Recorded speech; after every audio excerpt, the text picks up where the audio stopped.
Hello students, welcome to your Techno Classes. Channel को subscribe करें, like करें और अपने फ्रेंड सर्कल में ज़्यादा से ज़्यादा शेयर करें। Hello students, welcome to your Techno Classes. Today I will discuss about what is the rule of orthography projection. जैसा कि आप लोग देख ही रहे हैं कि जो आज का चैप्टर है, मैंने अब इसकी ड्राइंग की फ़र्स्ट क्लास में आपको ये बताया था कि लेआउटिंग कैसे करते हैं, किस तरीके से आप टॉप, फ्रंट और ड्राइंग शीट पे किस तरीके से आप लेफ़्ट और राइट कॉर्नर से कितना स्पेस छोड़ेंगे, जो कि कंप्यूटर से एनिमेट करके मैंने वो वीडियो बनाया था। और उसमें थी वॉइस मेरी ही, बट आप लोगों को ऐसा लग रहा होगा डिफरेंट वॉइस है, क्योंकि उसमें वर्ड भी डिफरेंट निकल रहे थे जब कंप्यूटर से एनिमेट हो रहा था वीडियो। ठीक है ना। तो अब ये क्लास आपको मैं रूल और रेगुलेशन बताने वाला हूँ कि क्या रूल होते हैं आपको ड्राइंग बनाने में। ठीक है ना।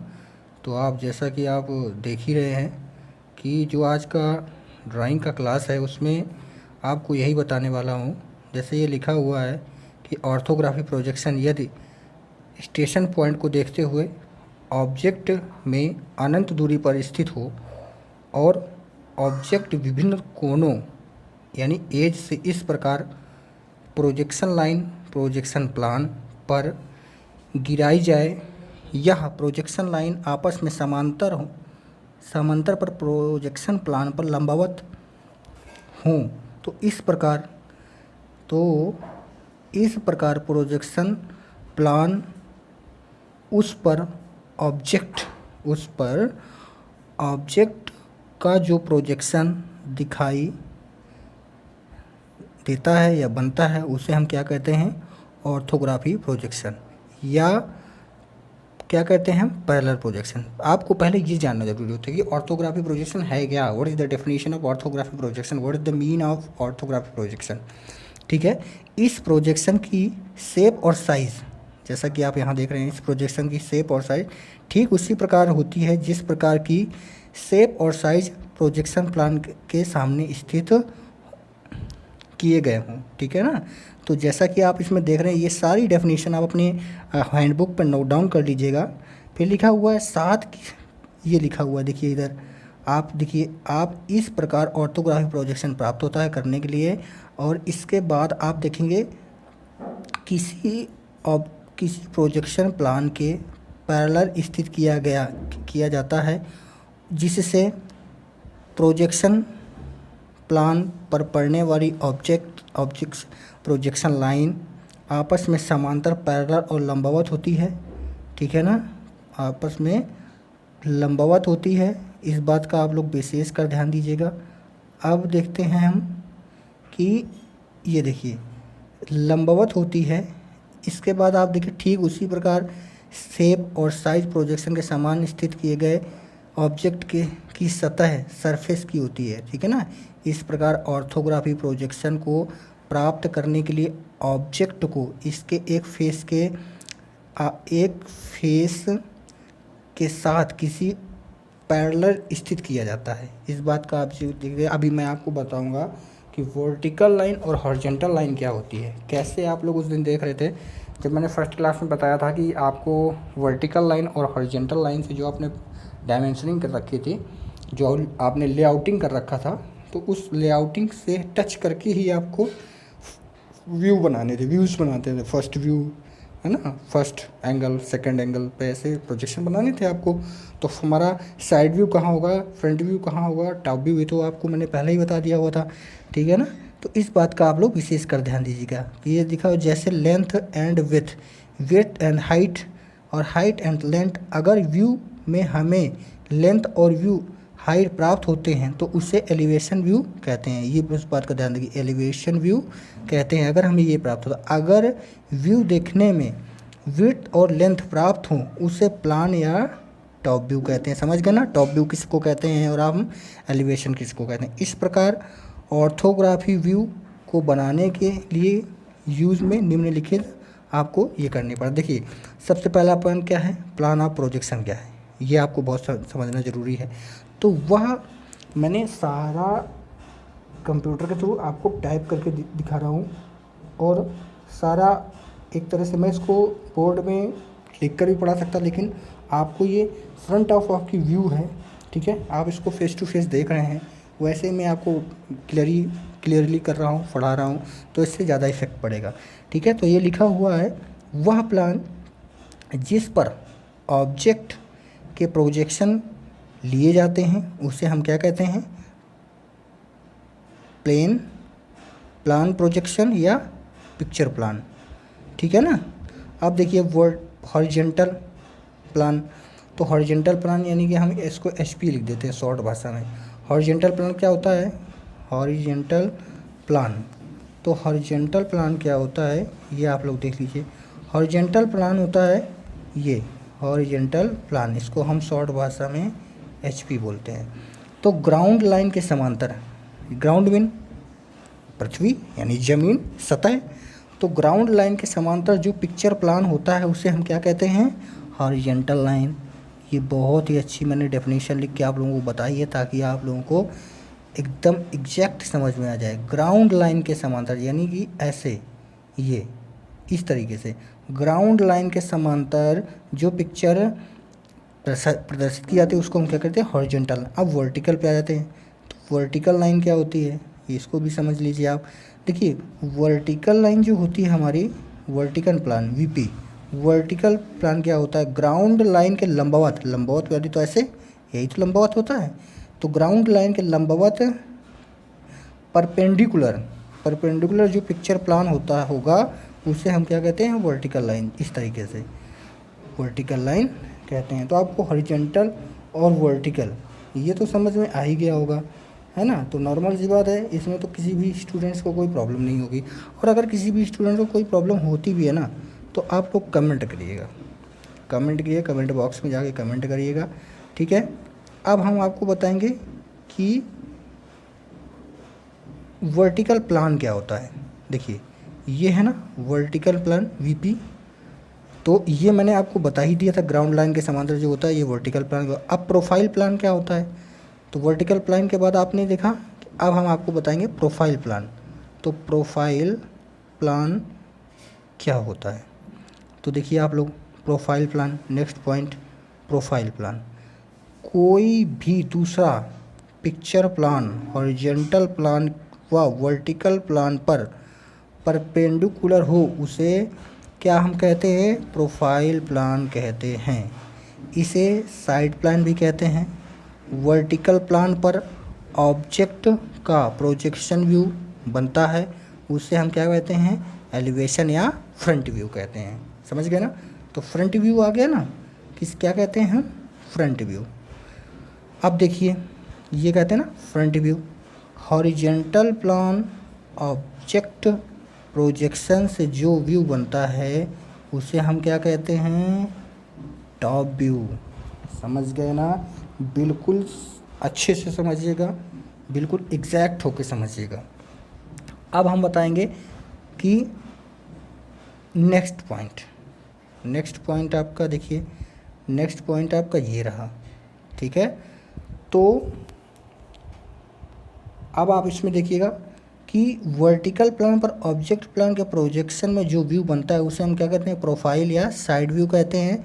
ऑब्जेक्ट के लेफ्ट हैंड से देखने पर लेफ्ट साइड व्यू और राइट हैंड से देखने पर राइट साइड व्यू बनता है, ठीक है। जो ऑब्जेक्ट होता है उसको लेफ्ट से देखने पे लेफ्ट साइड व्यू बनता है और राइट से देखने पे राइट साइड व्यू बनता है।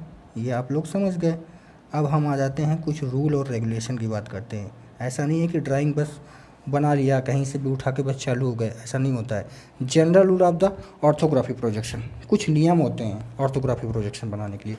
तो क्या नियम होती है, देखिए ऑर्थोग्राफी ऑब्जेक्ट को फ्रंट व्यू में हमेशा वर्टिकल प्लान पर बनता है। समझ के देखिए, इस बात का ध्यान रखिएगा। ऑब्जेक्ट का फ्रंट व्यू जो होगा वो हमेशा कहाँ बनता है, वर्टिकल प्लान पर बनता है। ऑब्जेक्ट का टॉप व्यू या प्लान हमेशा क्या बनता है, हॉरिजॉन्टल प्लान पे बनता है। समझ गए। अब नेक्स्ट पॉइंट पे बात करते हैं। ऑब्जेक्ट का साइड व्यू हमेशा साइड वर्टिकल प्लान पर बनता है। एलिवेशन का साइड व्यू हमेशा हॉरिजॉन्टल एक ही लाइन में होना चाहिए। इस बात का आप लोग विशेष कर ध्यान दीजिएगा। अब देखिए आपको पॉइंट टू पॉइंट समझा रहा हूँ, इसी वजह से मैंने सारा नोट्स आपको सामने डाल दिया है ताकि किसी भी प्रकार से कोई प्रॉब्लम ना हो आप लोगों को। अब देखिए एलिवेशन की लंबाई प्लान की लंबाई के बराबर होनी चाहिए, समझ गए ना। और एलिवेशन की ऊंचाई साइड की ऊंचाई के हमेशा बराबर होनी चाहिए। ऐसा नहीं है कि कोई कम हो गया कोई छोटा हो गया, कोई बड़ा हो गया तो कोई इस तरीके से नहीं चलता है, समझ गए ना। अब एलिवेशन किसको कहते हैं ये तो आप समझ ही गए होंगे, है ना। तो आप जाके इसके बाद एलिवेशन की, ये 6 नंबर पॉइंट, एलिवेशन की ऊंचाई और साइड की ऊंचाई हमेशा बराबर होनी चाहिए। 7 नंबर पॉइंट, प्लान की लंबाई साइड की चौड़ाई के बराबर होनी चाहिए। फिर ये आपका 8वां पॉइंट है, फर्स्ट एंगल प्रोजेक्शन में प्लान को घुमाया जाता है तो ऑब्जेक्ट ग्राउंड लाइन के ऊपर तथा हॉरिजॉन्टल प्लान के नीचे आ जाता है, ठीक है ना। तो आप लोगों को ये समझ में आ गया होगा। अब आ जाते हैं हम नेक्स्ट पॉइंट पे बात करते हैं। तो नेक्स्ट पॉइंट हमारा क्या है, नेक्स्ट पॉइंट देखिए, इस प्रकार के, ये 9 पॉइंट, इस प्रकार के मेथड में फ्रंट व्यू ग्राउंड लाइन के ऊपर, टॉप व्यू ग्राउंड लाइन के नीचे बनता है। यह दोनों व्यू एक ही वर्टिकल रेखाओं के बीच बनते हैं। समझ गए ना इस बात को आप कि कैसे बनते हैं कैसे नहीं बनते हैं। आपका 10 नंबर बहुत ही इम्पॉर्टेंट पॉइंट मैं आपको बता रहा हूँ। इसके बाद आप ये देखिए 11वां नंबर पॉइंट देखिए, राइट हैंड साइड को राइट हैंड से देखने पर राइट हैंड व्यू में ड्रॉ किया जाता है। इसके बाद थर्ड एंगल प्रोजेक्शन में प्लान को टॉप व्यू के ऊपर से देखकर हॉरिजॉन्टल प्लान पर बनाया जाता है, ठीक है। अब हम बात करेंगे ऑर्थोग्राफी व्यू ड्रॉ करने के लिए निम्नलिखित विधियों का प्रयोग किया जाता है।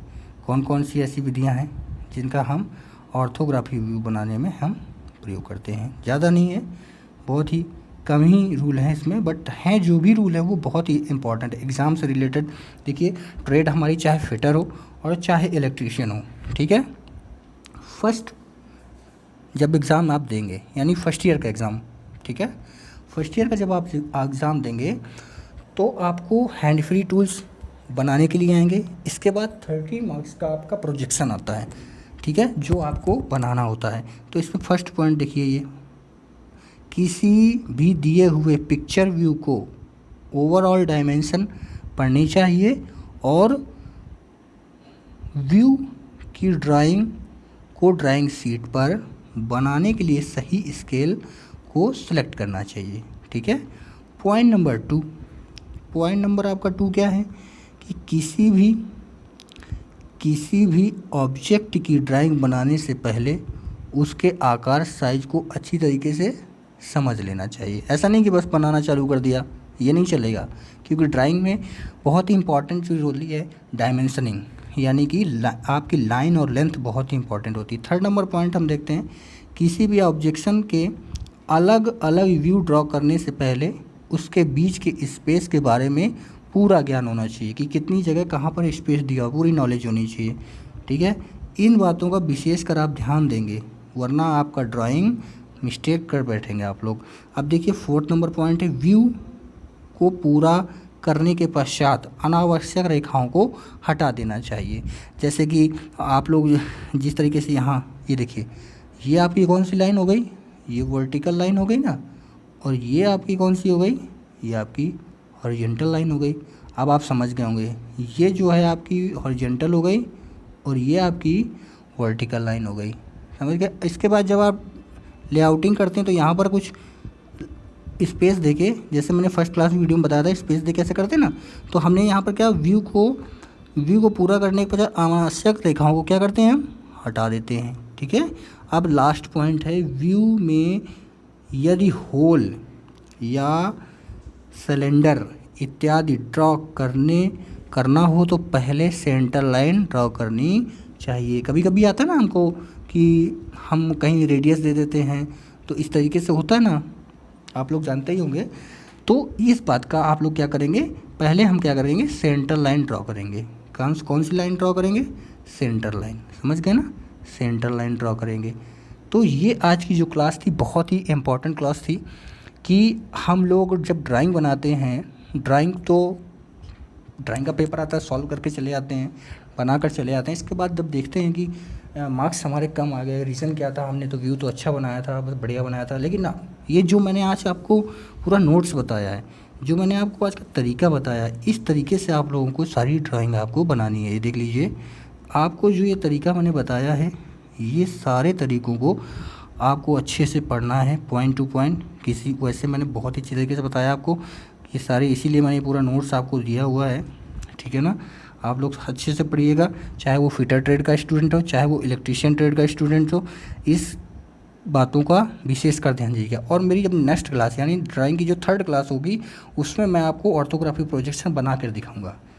3D में ही बताऊँगा, जैसे मैंने फर्स्ट क्लास ली थी। ये आपकी रूल और रेगुलेशन कि प्रोजेक्शन हम कैसे बनाते हैं, ये उसका था। योर कि orthography projection, what is the rule of orthography projection, ठीक है, क्या नियम होते हैं आपके जो ऑर्थोग्राफी प्रोजेक्शन बनाने के लिए, वो मैंने आपको आज बताया, ठीक है ना। तो thanks for watching this channel and like and करें, सब्सक्राइब करें और ज़्यादा से ज़्यादा अपने फ्रेंड सर्कल में शेयर करें। थैंक्स।